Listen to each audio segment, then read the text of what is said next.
Hello students, so today we are going to learn next chapter of your general and knowledge textbook. Name of the chapter is in our surroundings. आज हम लोग general knowledge की text book से नया chapter पढ़ेंगे. Chapter का नाम है इन अवर सराउंडिंग्स, जिसका फर्स्ट टॉपिक है mythological character. What is the meaning of mythological? Mythological यानी जो लोक कथा में प्रचलित हो, ऐसा जैसे कि कहानियों में जो सुना गया हो, जिस तरह का कैरेक्टर, और जिसके सच में था कि नहीं इस बात का कोई सबूत नहीं है, ऐसा प्रूफ नहीं हो उस कैरेक्टर्स के बारे में. तो पहला है the dash was a mythical bird of Egypt. It lived for around 500 years. यानी ये बर्ड है जो माइथिकल बर्ड है इजिप्ट का. ये कहा जाता है कि 500 साल तक जिंदा रह सकता था. तो इस बर्ड का नाम क्या है? इस बर्ड का नाम है फोइनिक्स. PHOENIX, phoenix. सेकेंड है the Greek dash had wings, a woman's head, the body of a lion and the tail of a serpent. यानी ये ग्रीक का एक क्रिएचर है जिसके पंख था, वुमन का हेड था यानी औरत का सिर था, बॉडी जो था वो लायन यानी शेर का था, और जो उसकी पूंछ थी वो सांप की थी. तो इसे हम क्या कहते हैं? स्फिंक्स. क्या कहते हैं कहानियों में? SPHINX, sphinx. थर्ड है according to the Greek legend dash was a creature who had the body of half man and half horse. यानी ये वैसा क्रिएचर है ग्रीक के हिसाब से जिसके आधा बॉडी इंसान का था और आधा बॉडी हॉर्स का था. तो इसे क्या कहते हैं? इसे सेंटर, CENTAUR, सेंटर. फोर्थ है dash was a legendary winged horse. It is believed that later it transformed into a constellation when it flew away in the sky. मतलब ये पंख वाला घोड़ा था जो कि उड़ सकता था, और ऐसा कहा जाता है कि बाद में ये कॉन्स्टिलेशन में बन गया. जब वो एक दिन उड़ के चला गया तो कॉन्स्टिलेशन बन गया. अब कॉन्स्टिलेशन क्या होता है? जब आप रात को स्टार्स देखते होगे तो वो किसी न किसी का आकार लिए रहते हैं. 7 स्टार्स, 5 स्टार्स, ऐसे कुछ ना कुछ स्टार के जो ग्रुप्स रहते हैं वो एक तरह का आकार लिए रहते हैं, यानी कुछ ना कुछ चीज़ के शेप में रहते हैं. तो उसी तरह से एक कॉन्स्टिलेशन है जो कि हॉर्स के शेप में है. तो ग्रीक के हिसाब से वो है वो यही वाला घोड़ा है जिसका नाम है पीगैसस, PEGASUS. फिफ्थ है dash resembled a horse but had a single long horn in the center of his forehead. It had a white body, a red head and blue eyes. यानी ये एक ऐसा हॉर्स, एक ऐसा घोड़ा है जिसके लंबा सा सींग है सिर के बीचों बीच. इसकी पूरी बॉडी वाइट है, सिर रेड है और ब्लू आइज़ है, मतलब आँखें ब्लू कलर में है. तो अगर एक सींग वाले हॉर्स की बात हो रही है तो ये तो हम लोगों ने सुना है, ये एक यूनिकॉर्न की बात हो रही. किसकी? यूनिकॉर्न की. तो ये इसका नाम क्या है? UNICORN, यूनिकॉर्न, यानी एक सिंग वाला घोड़ा. नेक्स्ट है dash according to the Greek mythology was a female fire eating monster. Her body was partly like a lamb, partly like a goat and partly like a serpent. यानी Greek की कहानी के हिसाब से ये एक औरत है जो कि आग खा सकती थी, फायर खा सकती थी, जिसका थोड़ा बॉडी लायन जैसा था, थोड़ा गोट यानी बकरी जैसा था, और थोड़ा सांप जैसा मिक्सचर था. इसका नाम क्या था? इसका नाम था चिमोरा, CHIMERA, चिमेरा. नेक्स्ट आते हैं our friend water. Take a dice and 2 counters of different colors. Ask your friend to play with you. Throw your dice and move the counters. Follow the instructions given and while playing. मतलब dice, 2 dice ले लेने हैं और अपने friend के साथ खेलने बैठना है, जस्ट लाइक अ लूडो. और उसके बाद डाइस को फेंकना है और जो भी नंबर आता है तो उस हिसाब से हमें जो काम दिया गया है वो करना है.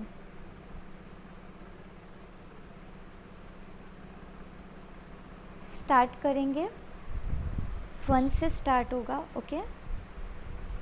सेकंड है You ask the person to use a bucket and mug to clean his car to save the water.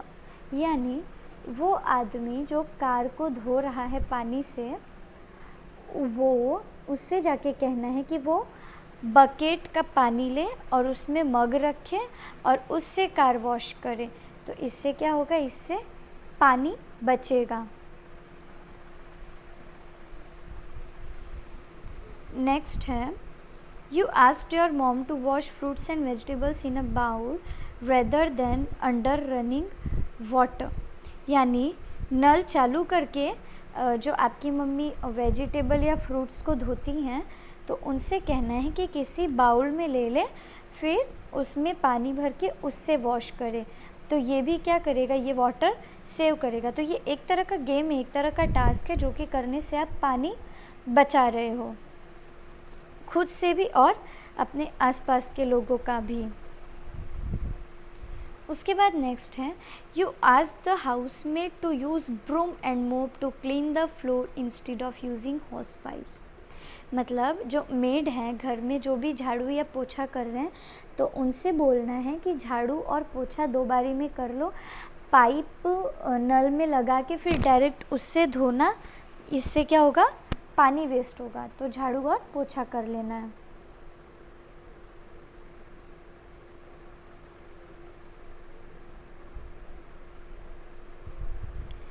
उसके बाद 5th ड्राइंग है, you don't care about water while bathing. मतलब नहाते टाइम आप पानी का ध्यान नहीं देते हो। You like to enjoy shower instead of bathing with bucket and mug. मतलब शावर से नहाना आप ज़्यादा पसंद करते हो बकेट या मग से ज़्यादा।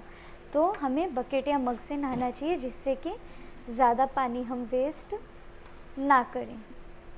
नेक्स्ट आते हैं, you do not close the running tap while brushing your teeth. यानी ब्रश करते टाइम वॉश बेसिन का जो नल रहता है या जो भी नल रहता है जहाँ आप ब्रश कर रहे हो, तो वो हमें बंद कर देना चाहिए, उससे चालू नहीं रखना चाहिए। फिर जब माउथ वॉश करना होगा तब हम उस टैप को, उस नल को ऑन कर सकते हैं।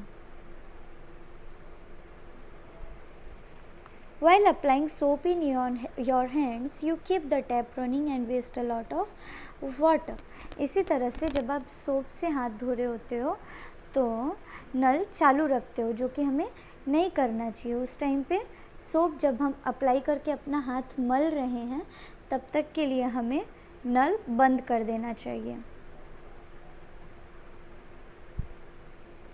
You write a letter to the Prime Minister of India to make a law against the people who waste water.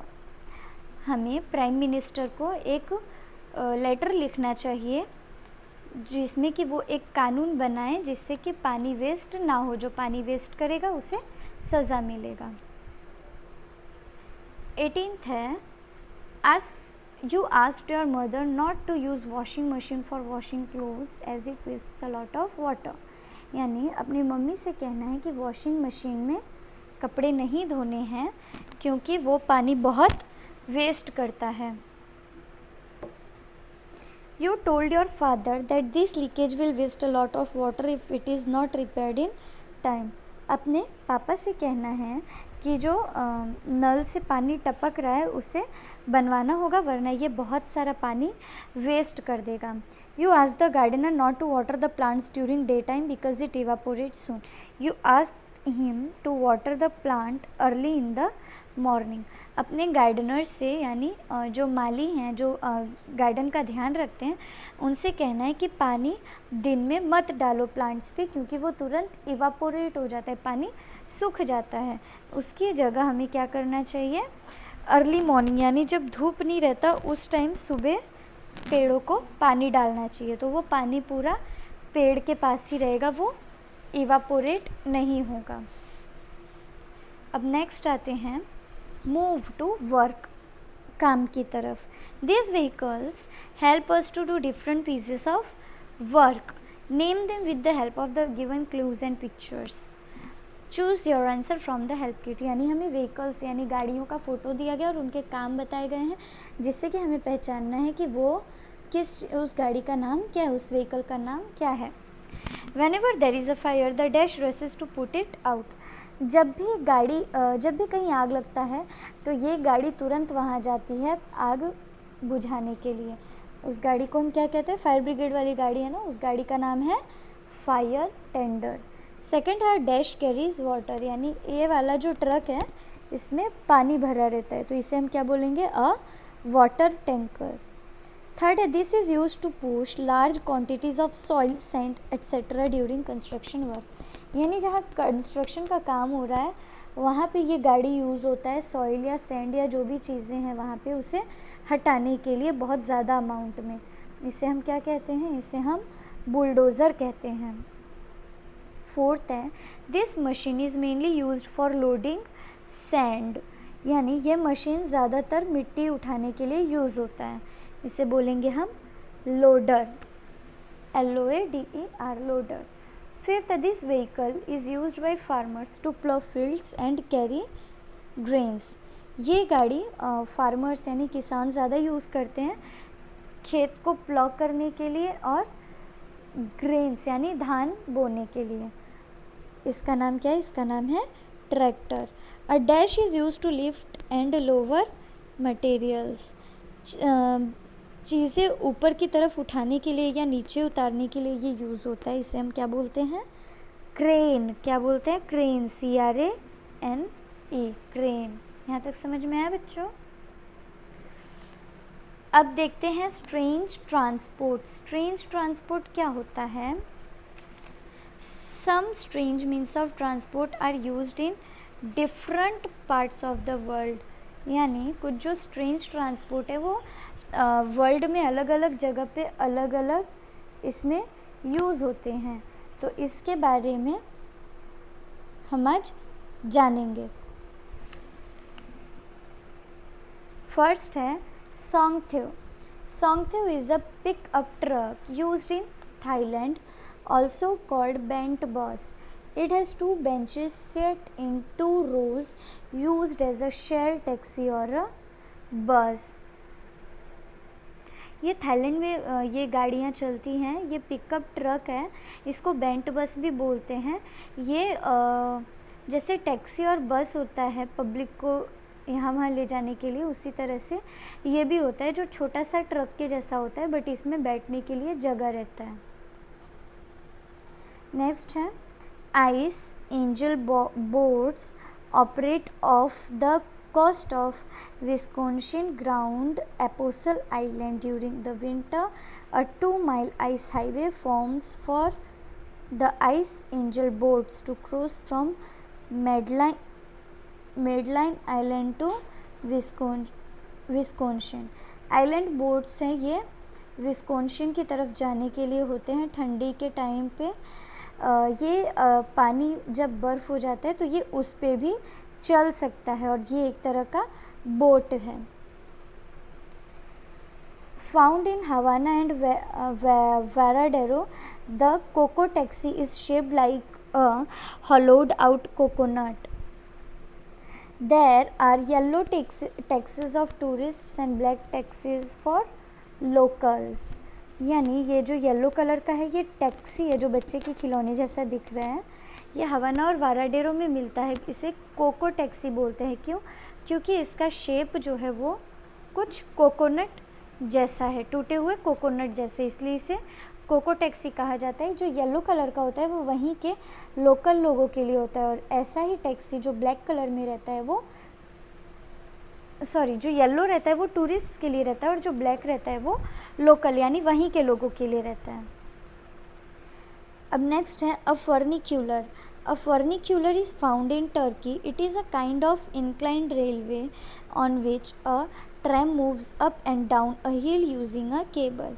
यानी ये कुछ ट्रेन की तरह होता है और चलता है. टर्की में पाया जाता है फर्निक्यूलर और ये ट्रेन की तरह होता है और उसकी तरह पटरी पे चलता है, लेकिन ये ऊपर या नीचे की तरफ आने जाने के लिए यूज़ होता है केबल के थ्रू, यानी वायर्स से कनेक्टेड रहता है. फिर आते हैं Hubble. Hubble runs in Philippines as a two-wheel transport but it can carry up to 10 peoples. It runs on rural roads carrying people and goods. यानी ये 2 व्हीलर गाड़ी जैसा होता है, इसका नाम हबल हबल है। ये फिलीपींस नाम के कंट्री में ज़्यादातर यूज़ होता है। ये 2 व्हीलर है, यानी जैसे यहाँ पे बाइक वगैरह रहता है, लेकिन इसमें कम से कम 10 लोग आराम से बैठ सकते हैं। और ये इंसानों के अलावा सामान भी यहाँ से वहाँ ले जाने के लिए यूज़ होता है। अब यहाँ तक समझ में आया बच्चों? अब आगे है what's the matter. What's the matter है, इसमें क्या हमें अलग अलग फ़ोटोज़ दिए गए हैं, तो हमें पहचानना है कि किस में क्या हुआ है। फर्स्ट इसमें लड़की अपना मुंह पकड़ी है, इट मीन्स उसको क्या है, उसको दांत में दर्द है। तो लिखेंगे हम आई हैव गॉट टूथ एक, TOOTHACHE,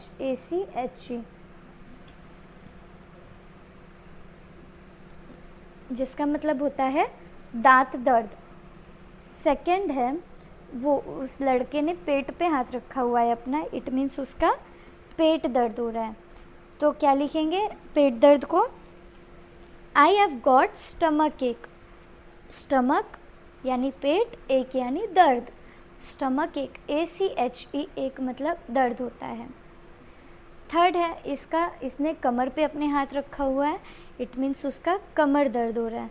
तो इसे हम क्या बोलेंगे? आई हैव गॉट बैक एक, बैक यानी कमर एक, कमर में दर्द। फोर्थ है, ये लड़के का पैर फ्रैक्चर हुआ है, इसने प्लास्टर लगाया, तो लिखेंगे I have got a broken leg, मतलब उसका पैर टूट गया है, ब्रोक हो गया है। फिफ्थ है, उसने अपने सिर पे हाथ रखा हुआ है, इट मीन्स उसके सर दर्द हो रहा है। तो क्या लिखेंगे? I have got a head एक, यानी सर दर्द है। सिक्स्थ में वो लड़की ने गले में पकड़ा हुआ है, मतलब उसे गले में कफ भरा है, तो लिखेंगे I have got bad cough. Seventh में ये लड़के ने साइड से गले में पकड़ा है, मतलब उसके भी गले में खराश है, तो क्या लिखेंगे? I have got sore throat, sore throat यानी गले में दर्द है। एट्थ में वो अपना नाक पोंछ रही है, तो क्या लिखेंगे? उसकी नाक बह रही है इसलिए सर्दी लग गया, तो लिखेंगे I have got a runny nose. Ninth है, वो लड़की वेजिटेबल्स कट कर रही है, तो क्या लिखेंगे? उसकी उंगली कट गई है, तो लिखेंगे I have got a cut on my finger, मतलब मेरी उंगली पे कट लग गया है। टेंथ में उसने स्वेटर, मफलर, स्कार्फ सब डाल रखा है, तो इसका मतलब है उसे ठंडी लग रही है, तो लिखेंगे I have got a cold, उसे ठंड लग रही है। और लास्ट है, उसका हाथ फ्रैक्चर है, तो लिखेंगे I have got a broken arm, arm यानी हाथ उसका टूट गया है। तो यहाँ तक समझ में आया बच्चों? ये आपका एक चैप्टर कंप्लीट हो गया है। Thank you.